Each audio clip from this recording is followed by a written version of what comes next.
कि नारियल का जन्म कैसे हुआ, उसकी कहानी है। प्राचीन काल में सत्यव्रत नाम के एक राजा राज करते थे। वो प्रतिदिन पूजा पाठ करते थे। उनके पास किसी भी चीज़ की कोई कमी नहीं थी।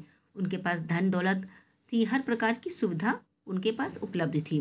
इसके बावजूद राजा की एक अभिलाषा थी जिसे वो पूर्ण करना चाहते थे।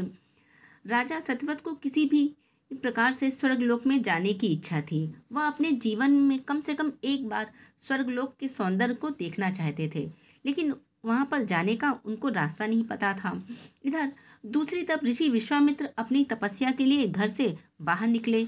चलते चलते वह अपनी कुटिया से काफ़ी आगे आ गए।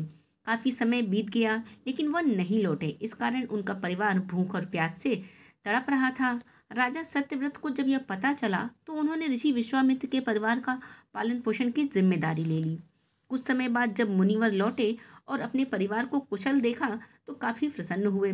उन्होंने पूछा कि मेरी अनुपस्थिति में किसने उनकी देखभाल की। इधर ऋषि के परिवार वालों ने बताया, राजा ने उनके पालन पोषण की जिम्मेदारी उठाई।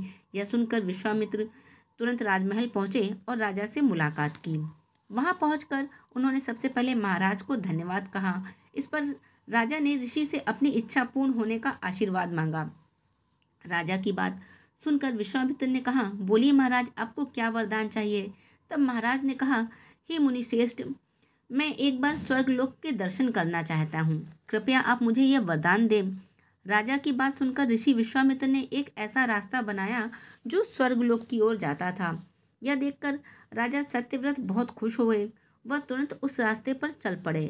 स्वर्गलोक पहुंच गए। यहाँ पहुंचे तो इंद्रदेव ने उन्हें नीचे धक्का दे दिया, जिसके कारण वो सीधे धरती पर जा गिरे। राजा सत्यव्रत ने तुरंत सारी घटना विश्वामित्र को बताई। राजा की बात सुनकर विश्वामित्र गुस्से से आग बबूला हो उठे।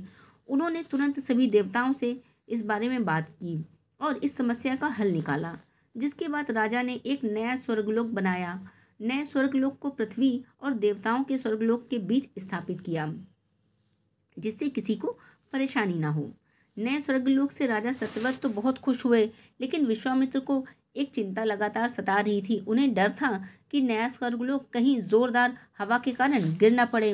अगर ऐसा होगा तो राजा सत्यव्रत दोबारा से धरती पर जा गिरेंगे।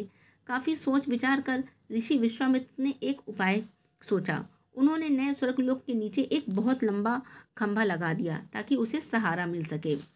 ऐसी मानता है कि नए स्वर्गलोक के नीचे जो खंभा लगाया गया था विशाल पेड़ का तना था, जो विशाल पेड़ के तने के रूप में नए स्वर्गलोक के नीचे लगाया गया खंभा एक विशाल पेड़ के तने के रूप में बदल गया। यही नहीं, कुछ समय पश्चात जब राजा सत्यव्रत की मृत्यु हो गई तो उसका सिर एक फल में बदल गया। सभी ने इस खंभे को नारियल का पेड़ कहा जाने लगा और जब राजा का सिर नारियल के रूप में जाना गया, यही कारण है कि नारियल का पेड़ इतना लंबा होता है।